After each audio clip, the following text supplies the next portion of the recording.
Hey everybody, and welcome back to my channel, where today we are doing a full-length, non-spoilery review of The Bright Sessions Season 3. So if you are interested in a review of Seasons 1 and 2, I have actually already done that. I will leave it linked down below, but this review is only going to cover Season 3.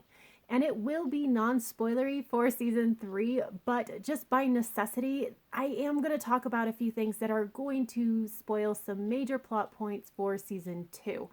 So if you have not listened to Season 2, this is your warning. But let's go ahead and jump right in. So The Bright Sessions is a fiction podcast. It is written and created by Lauren Shippen. The third season has 19 episodes. Each episode is generally between 20 and 25 minutes long.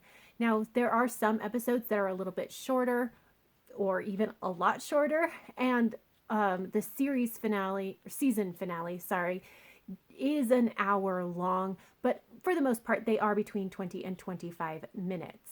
The whole premise of this podcast is that we are following a therapist by the name of Dr. Bright, who likes to record her sessions with her patients so that she can review them later. And we are listening to those recordings, and it becomes clear to the audience pretty quickly that Dr. Bright's patients are very unusual.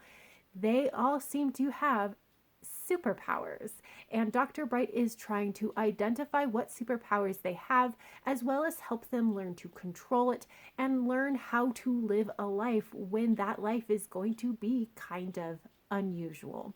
And it all kind of goes from there. We are going to go ahead and jump right into talking about the characters. So, in this season, there is a return of the three primary patients that we had in seasons 1 and 2. And that is Caleb, who is voiced by Brigham Snow, Chloe, who is voiced by Anna Lohr, and Sam, who is voiced by Lauren Shippen.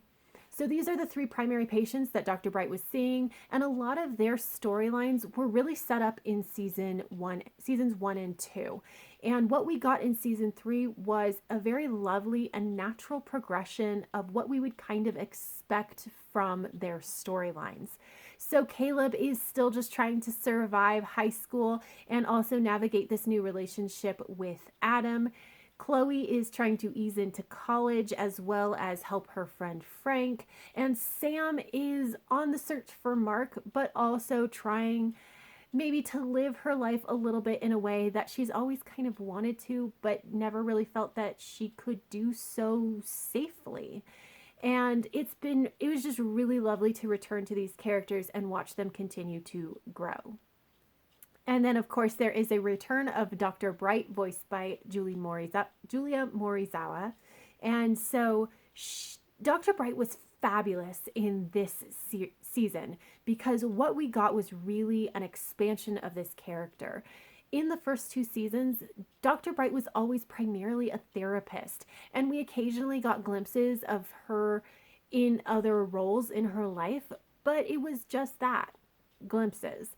In this season, she's still a therapist, and that's one of her roles, but it's not even like necessarily the biggest role that she has anymore.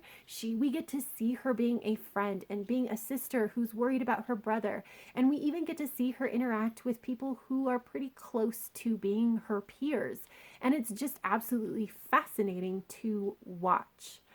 I will say that also the writing and the acting of Dr. Bright worked a lot better for me this season than it did in the previous two seasons. I thought that the feelings that Dr. Bright had, like both, again, how they were written and how they were acted, it felt much more natural within the storyline. So I absolutely adored this character in this season. Another character that we had just an explosion of information about was Damien. Damien is voiced by Charlie Ian, and Damien is just this fascinating character. So at the end of season 2, obviously he kidnapped Mark, and in this season we get to hear some of his interactions with Mark, and we get to hear more from Damien and like what like his past from his perspective than I think we've ever gotten in this series so far. And it's fascinating because Damien is the ultimate unreliable narrator. You as a listener aren't sure exactly when he's lying versus when he's telling the truth. And even when he's telling the truth, he's telling it as he perceives it, which is sometimes wildly off base from the actual truth.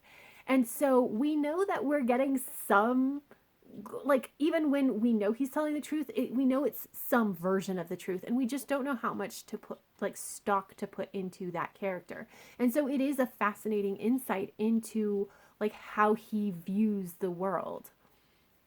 As a character, he really is very kind of slimy. We don't know for sure, like, he's definitely a bad guy, like, or he makes a lot of bad choices that have negative impacts on other people, but we don't necessarily know if he's like an evil guy or if he's maybe a good guy who's made a ton of bad decisions and actually could potentially be redeemed. Like, we just don't know as the audience. And how Charlie Ian plays Damien is absolute perfection. So the writing is great and the acting is stellar, and this is just a very fascinating kind of character. Now, this does mean that we actually get to hear from Mark as well, as Damien and Mark are interacting. And Mark is voiced by Andrew Nowak, and I think that Andrew Nowak did a very good job. However, the story that we got for Mark and his arc, it felt much more like a setup of the character and a setup of the arc rather than having, like, it be a fully fleshed out, independent kind of character arc this season. So what I'm expecting is we're probably going to get more of that kind of independent character arc in season 4, but I will admit I was a little disappointed that we didn't get more this season. And then we finally get to hear Frank. So Frank is voiced by Philip Jordan, and Frank is Chloe's friend, and, like, we've kind of heard about him from, I believe, in the middle of season 1 even, and we finally get to hear him on tape.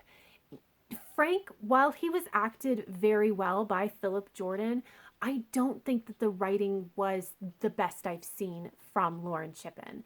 It was like so Frank is kind of a difficult character to work with because he doesn't easily integrate into a group, just who he is as a character.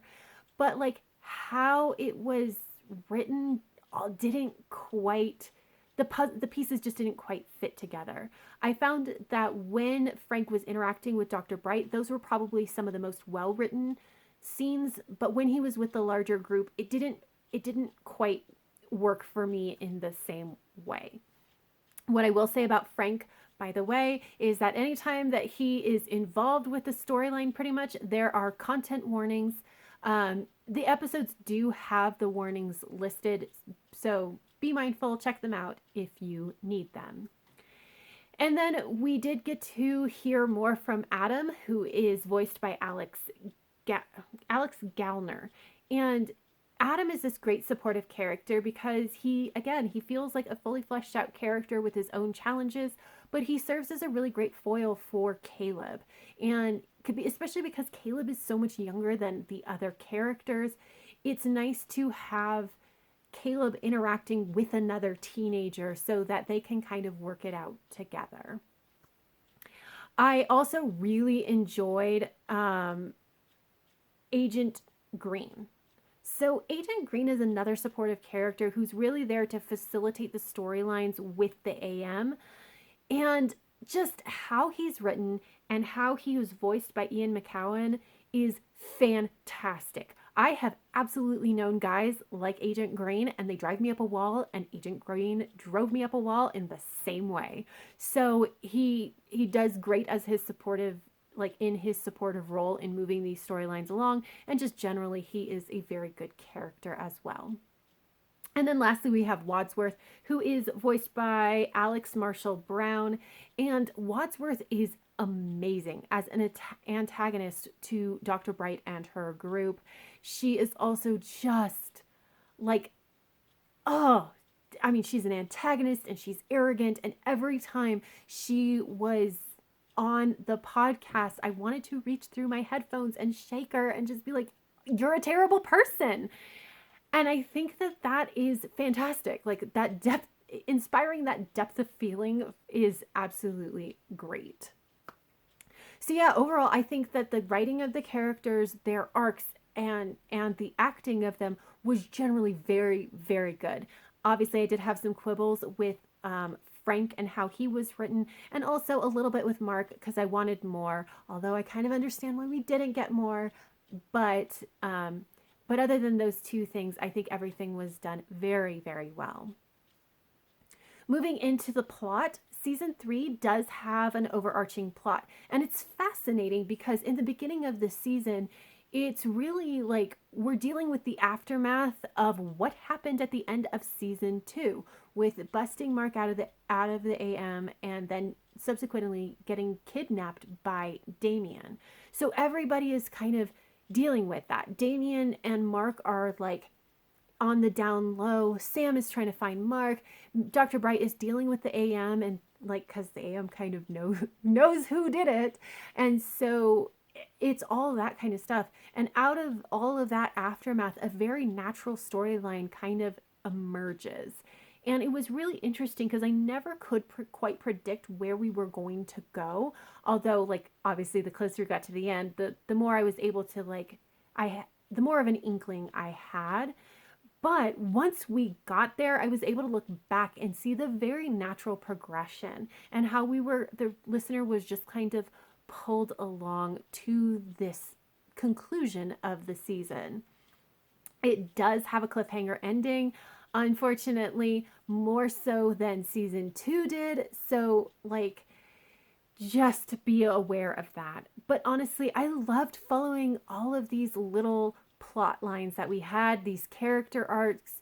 I loved that some of these plot lines and arcs kind of, helped the larger plot move forward, but some of them were just kind of like for the character, and it felt much more real life for this to happen. It was integrated in a very, very nice kind of way.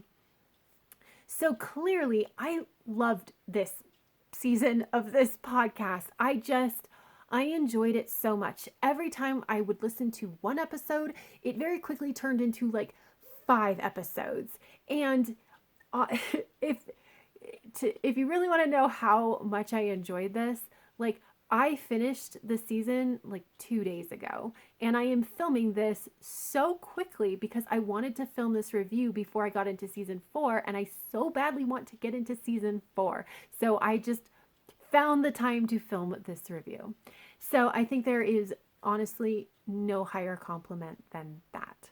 But clearly I loved it. I think that at this point, the podcast, as far as rating wise, is sitting at about a 4.5, and I would highly recommend it. But that is all I have for this review. If you have any thoughts or feelings about the Bright Sessions up through season 3, please leave me a comment down below. But that is all I have. So if you like this video, please give it a thumbs up. Subscribe if you want to. And until next time, have happy reading, and I will see you in my next video. Bye!